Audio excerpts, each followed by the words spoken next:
my family uprooted us from the buzzing suburbs of Atlanta to a nowhere patch of Mississippi. I, Ethan Harper, 16 years old, felt like my whole damn world was crashing down. Friends, late-night basketball under streetlights, the distant hum of traffic, all swapped out for the eerie stillness of deep woods. My dad, Jack, had landed a new gig at a lumber mill, calling it a chance to start fresh. My mom, Sarah, was all giddy about living closer to nature. Me, I just wanted to rewind to my old life. Our new place was a creaky 2-story wooden house, paint peeling, shingles mossy, sitting alone in a sea of green. Every step on those old floorboards squeaked like the house was groaning, and when the wind kicked up, it howled like some wounded beast. Standing on the porch, all I could see was forest. No neighbors, no lights, just towering trees swaying like they were whispering shit I didn't want to hear. The first few days were a mess of unpacking and settling in. I dragged my teenage ass through it, sulking over being torn from everything I knew, but I tried to adjust. Max, our goofy Labrador who'd always been more about belly rubs than anything else, started acting weird. He wasn't his bouncy self anymore. Instead, he got twitchy, parking himself by the window, those big brown eyes locked on the darkness outside. At night, the wind rattling through the trees gave me chills, but Max's barking, low, drawn out, echoing, freaked me out worse. My folks said he was just getting used to the place, but I caught Dad's eyes flickering with worry every time Max growled at nothing. Then Caleb showed up. It was a Saturday morning, and Dad and I were out fixing the fence around the property. I was swinging a hammer, sweat dripping, when I spotted a figure shambling up the dirt road. At first, I figured it was one of the movers who'd helped us haul stuff in, but as he got closer, I realized I'd never seen this guy. Caleb looked about 60, thinning white hair, skin tanned and wrinkled like old bark. He wore a faded plaid shirt and jeans frayed at the hems, limping along with one leg dragging. But what hit me hardest were his eyes, pale gray, sharp as knives, like they could cut right through me. "Morning," he rasped, voice like gravel scraping together. He flashed a smile, but it didn't touch those cold eyes. "Y'all must be the new folks." "That's right," Dad said, wiping his forehead. "I'm Jack, and this is my son, Ethan. Moved in last week." Caleb nodded, his gaze flicking over me for a split second before settling back on Dad. "Name's Caleb. Live down the way a bit. Thought I'd swing by and say hi." He shook Dad's hand, but it was off. Too hard, too fast. Like he was just checking a box. As they talked, his eyes darted around the yard, scanning everything, and for a second I swear I saw something in them. Curiosity, maybe hunger. "Y'all settling in okay?" Caleb asked, his tone flat but loaded. "These woods can get tricky sometimes, especially for kids." His words stabbed into me like a blade. I didn't say shit, just stood there, feeling his stare weigh me down. Dad must have picked up on it, 'cause he switched gears fast, asking about the area, neighbors, whatever. Caleb's answers were clipped, careful, like he was holding something back. When he finally turned to limp off down the road, I let out a breath I didn't know I'd been holding. But that relief didn't stick. Dad pulled me aside that evening, his face harder than I'd ever seen it. "Listen to me, Ethan," he said, voice low and dead serious. "I don't want you anywhere near that guy. You see him, you steer clear, got it?" "Why?" I frowned. He seemed fine. Dad shook his head, jaw tight. Something's off about him. I can't put my finger on it, but I don't trust him, understand? I nodded, but my gut twisted. Dad wasn't the type to spook easy, and seeing him rattled shook me up bad. That night, Max went nuts again, barking like a lunatic, pacing by the window, fur bristling. I tried to calm him, but he wouldn't quit, eyes glued to the dark. I peeked out, heart hammering, but all I saw were trees swaying in the moonlight. Or so I thought. A few nights later, I was in bed, eyes burning from lack of sleep. The quiet out here was suffocating, unnatural. Then I heard it, a whisper right outside my window. At first I figured it was the wind messing with me, but it got clearer, calling my name. Ethan. Rough, guttural like Caleb's voice. My heart slammed against my ribs, cold sweat soaking my shirt. I couldn't move, couldn't yell for Mom or Dad, just lay there trembling. Finally I manned up, inching the curtain back, and there he was. Caleb stood in the yard, face ghostly white under the moon, eyes hollow, mouth twisted into this sick, crooked grin. He tilted his head, staring right at me like he could see into my freaking soul. I wanted to scream, to bolt, but I was paralyzed. Then in a blink he was gone, like he'd never been there. Just darkness and my pulse pounding in my ears. I tore out of bed, banging on my parents' door. "Caleb, he was outside my window," I yelled, voice cracking. Dad shot up, grabbing the shotgun from under the bed, and hauled me downstairs. We checked every corner, every window. Nothing. No footprints, no sound, just the woods mocking us with their silence. Next day, Dad started asking around about Caleb. But here's the kicker. Nobody knew him. No neighbors, no records, nada, like he was a ghost. That night, Mom and Dad sat me down, faces pale. "We're moving," Dad said, no explanation. I didn't push. I knew it was about Caleb. Those last days there, I felt watched. Every glance out the window, I braced to see those gray eyes. The night before we left, I dreamed Caleb was at the foot of my bed, whispering my name, his cold breath on my face. I woke up drenched, heart exploding, and didn't sleep again. As we drove off, I looked back, half expecting Caleb's twisted grin in the yard. Nothing, just the empty house and silent woods. We never talked about him again, but sometimes in the dead of night I still hear that whisper calling me from the shadows.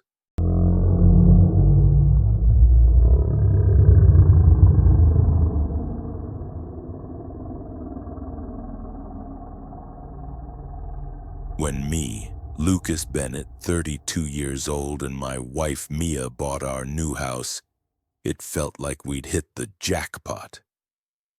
A 1920s craftsman in a quiet Oregon suburb with wide porches and big windows that let the sunlight pour in. Mia fell for it the second we walked through the door, her eyes sparkling as she rambled about decorating each room, turning the attic into a cozy reading nook. I was just as pumped, picturing all the weekend projects we'd tackle together to make this place our own. Move-in day was a warm Saturday, sky clear and blue like the universe was giving us a high five. We laughed our asses off unpacking, joking about the insane pile of boxes we'd hoarded over the years. The house was full of surprises, hidden closets, weird little nooks under the stairs, like it had its own personality. But then we stumbled on something that flipped everything upside down, a door we'd never noticed before. It was a few days after we'd settled in. We were poking around upstairs, figuring out what to do with each room.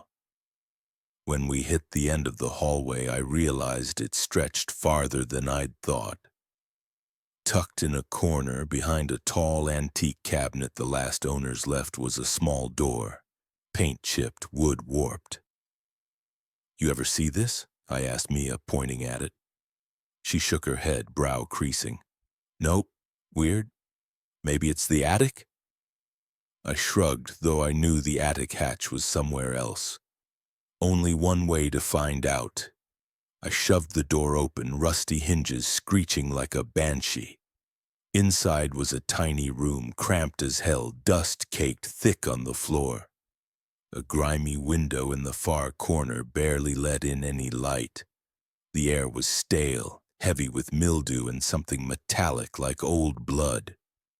Mia covered her nose, voice shaky. "This is freaky. Why'd they hide this?" I didn't have an answer. The room felt wrong, like it didn't belong. It was freezing, even though the day outside was warm. A shiver crawled up my spine like someone was watching us. Mia grabbed my arm. "Let's get out of here, Lucas. I don't like this." I nodded, slamming the door shut, but that heavy vibe stuck with me all day. The next few weeks we tried to enjoy the house. Mia whipped up killer dinners, we binged movies, planned our future. But then the noises started. At first it was just faint creaks at night. I chalked it up to the old place settling. But they got louder, more distinct, like slow footsteps down the hall. One night I jolted awake, heart pounding, hearing those steps stop right outside our bedroom door. I held my breath, waiting, but nothing. Next morning I told Mia, but she brushed it off. "Old houses, Lucas, you're overthinking it." I wanted to buy that, but my gut screamed otherwise. The noises kept coming, doors creaking, faint whispers I couldn't pin down. And that damn room. Every time I passed it, I felt eyes boring into my back. Mia started flinching too, hurrying by it, though she wouldn't admit it. We pretended everything was fine, but the fear grew quiet and steady like a storm cloud rolling in. The breaking point hit one night when I woke to Mia sitting up, pale as a ghost, staring at the bedroom door. "Mia, what's wrong?" I whispered, grabbing her arm. She didn't answer, just trembled. I followed her gaze and my heart stopped. A tall, skinny figure stood in the hall, blending into the shadows, motionless. It didn't make a sound, just watched us. I wanted to yell, to run, but I just held Mia tight, praying it'd go away. And it did. Vanished like it was never there. Next morning we were done. We packed bags, bolted to a hotel, but the fear tagged along. I tracked down the Thompsons, the old couple who'd sold us the place. Mr. Thompson sighed. "The house has a history. There was a room sealed off when we bought it. The guy before us said it was storage, but it always felt off. Noises, shadows, all from that room." Mrs. Thompson's voice shook. "We blocked it up and it stopped. But now it's open again." I went back to the hotel, mind spinning. We'd unleashed something. We had to go back, face it. The next day we stepped into the house, the air thick with tension. The door to that room was cracked open like it was waiting. I held Mia's hand, pushed it wide. The room was cold, and there it was, the figure lurking in the corner, eyes hollow. I yelled, voice cracking but firm, "This is our house. You need to leave." The air got heavy, then the figure faded, slow, like a shadow melting in light. The room warmed, the dread lifted. We hugged, tears streaming, relief washing over us. We stayed in the house after that, and the room's just a memory now. But sometimes in the dead quiet I wonder, what else might be hiding in the dark?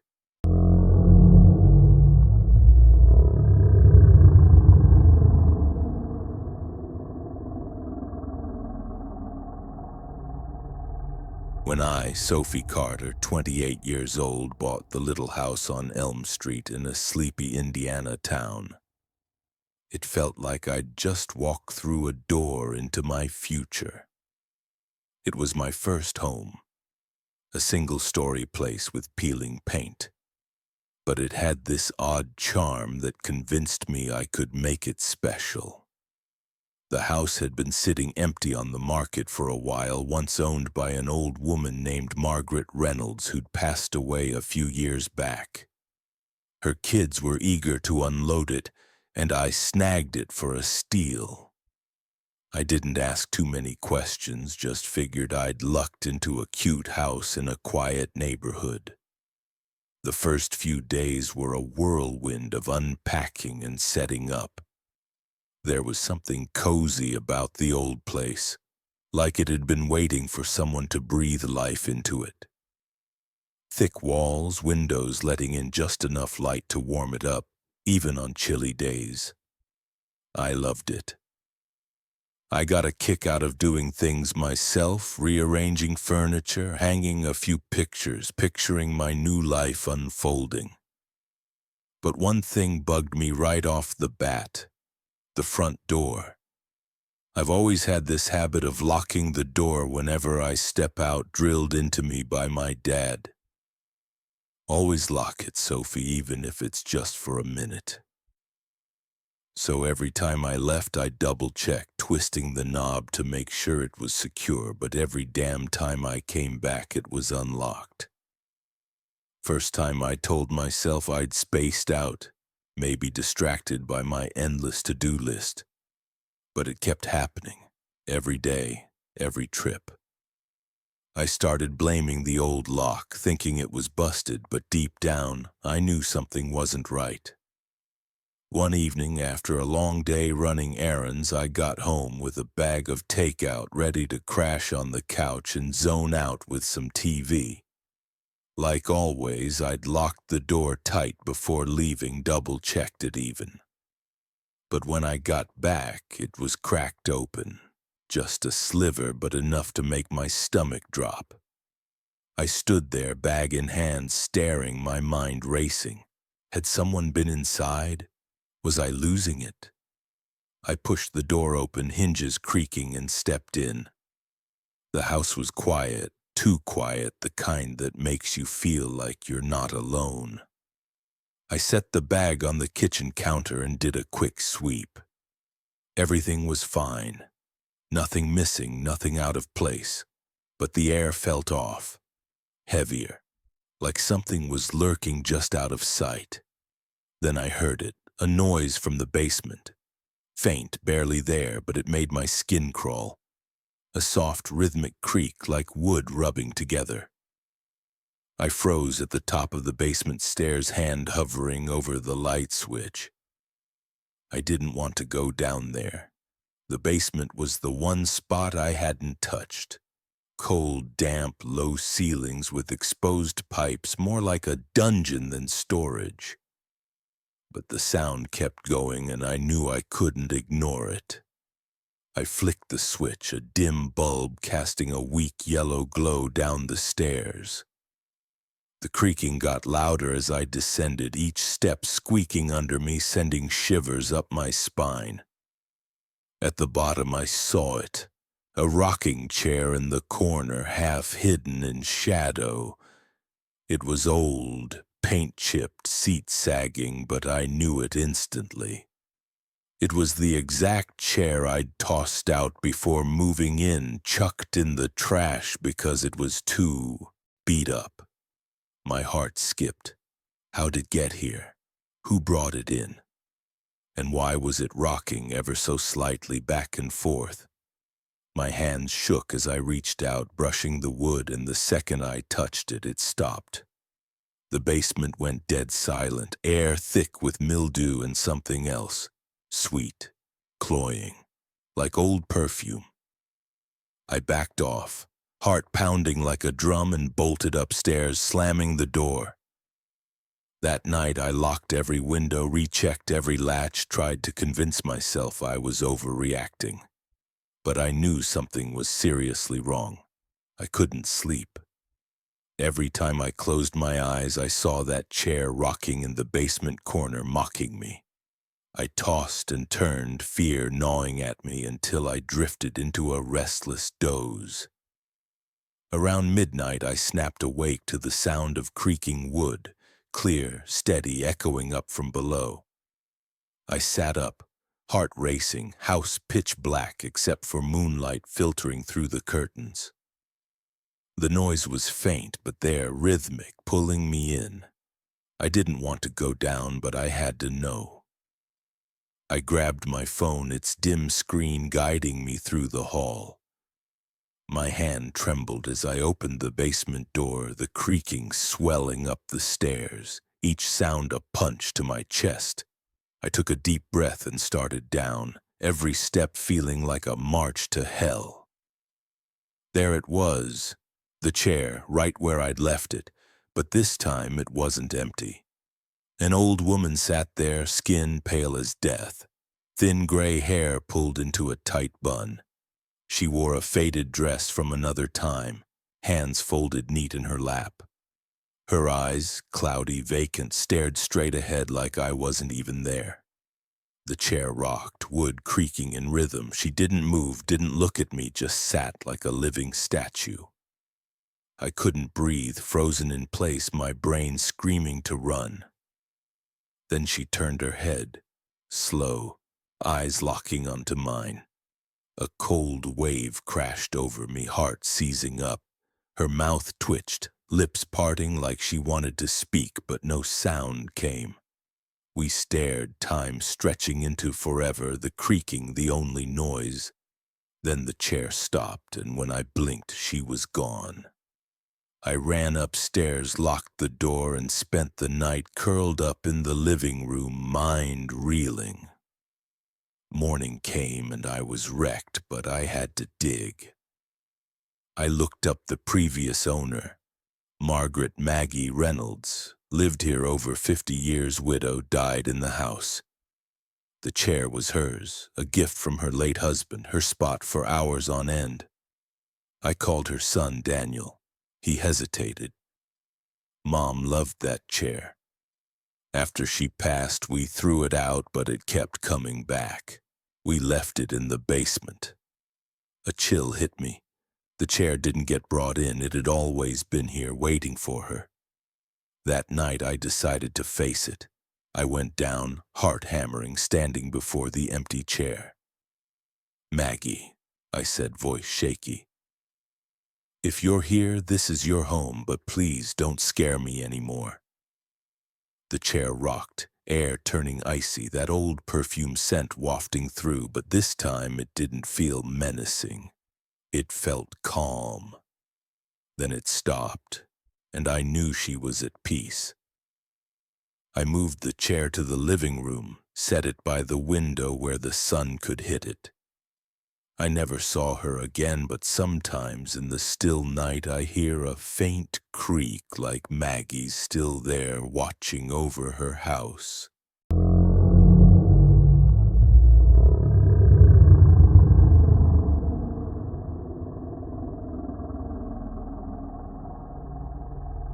When I, Ryan Mitchell, 35 years old, bought the old house on the outskirts of Denver, I felt a surge of pride, like I'd just hit a major milestone. It was my first home, small, run-down, needing some TLC but brimming with potential. I wanted to make it mine, a spot for all the stuff I'd collected over the years. The previous owners left behind some antique furniture, adding a vintage vibe I dug. There was an attic too, big and dusty, perfect for storage once I sorted through my boxes.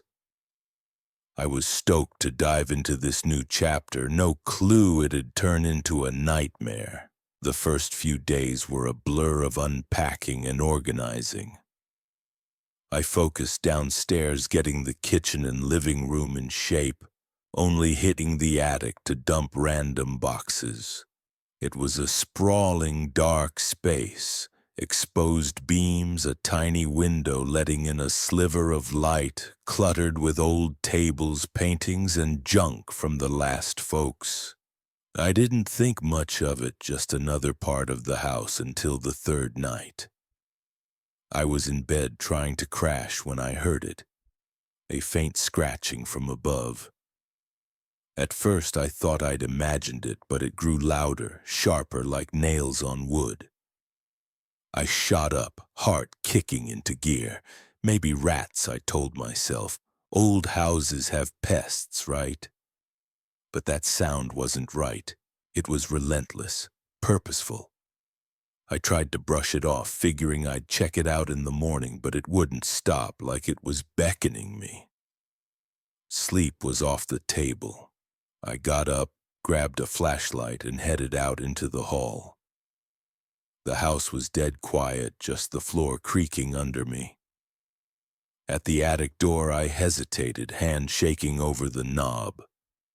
Part of me wanted to crawl back to bed, pretend I'd heard nothing, but I had to know. I swung it open and the scratching roared louder, echoing down the narrow stairs. I sucked in a breath and climbed, flashlight beams slicing through the dark. The attic was freezing, dust choking the air. I swept the light around, hunting for the source, the scratching guiding me through the maze of boxes and furniture to the far corner. There, behind a stack of old paintings, was a small wooden door I'd never seen. It was beat up, warped, like it hadn't been touched in decades. The scratching came from behind it, faint but frantic, like something clawing to get out.